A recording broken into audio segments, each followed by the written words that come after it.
Наконец-то у ингушского блогера Артема Плато прорезался голос, и он дал комментарий своим словам.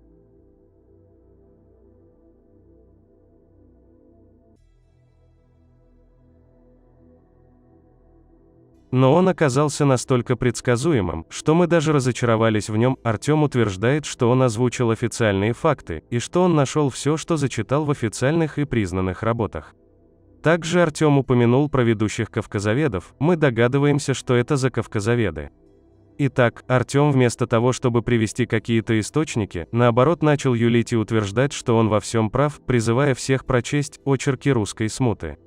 Он все ссылается на Деникина и его книгу «Очерки русской смуты», но сказать, на какой странице Деникин написал вот эти слова, он не может. Вы историю хорошо знаете. Я очень уважаю чеченский народ и знаю немножко историю Чечни. Я знаю, что Деникин покорил Чеченскую республику, Чечню, и не покорил ингушей, потому что ингуши послали их армию эту русскую вместе во главе с Деникиным куда подальше. Об этом Деникин сам пишет.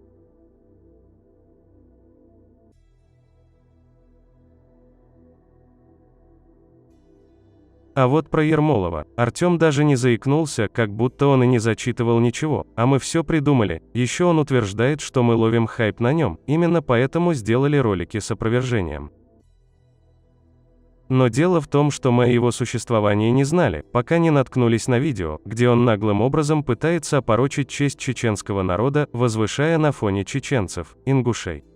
Даже в таком случае мы уважительно и без оскорбления опровергли ложь, которую Артем вместе со своим кавказоведом наговорил на чеченцев, думая, что Артем заслуживает уважительного отношения.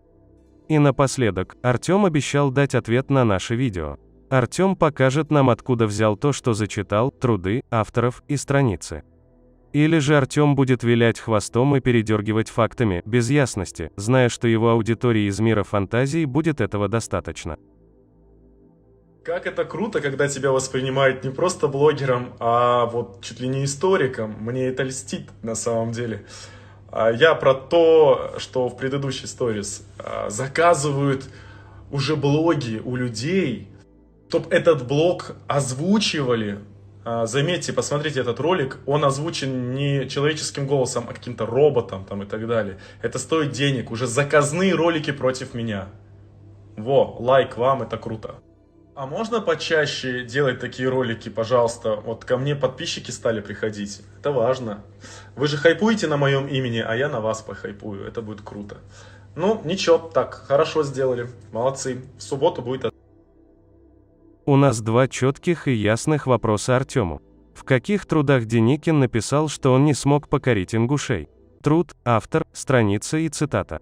Мы привели тебе точную страницу и цитату, где Деникин написал, что за 6 дней ингуши сдались, а красноармейцы, которые с ними были, сбежали в Грузию. Второй вопрос. Где и когда Ермолов написал то, что ты озвучил?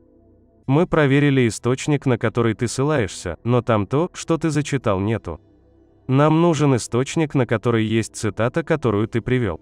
Труд, автор, страница, цитата. Если ты уверен в том, что ты прав, все, что ты зачитал, это факты, тогда докажи нам, что ты прав. Мы знаем, что ты не историк, но ты блогер, медийный человек, ты должен 1000 раз проверить информацию, прежде чем публиковать его у себя на странице. У вас же русских есть поговорка: 7 раз отмерь, 1 раз отрежь. Следуй этой поговорке, и ты не будешь позориться, как сейчас.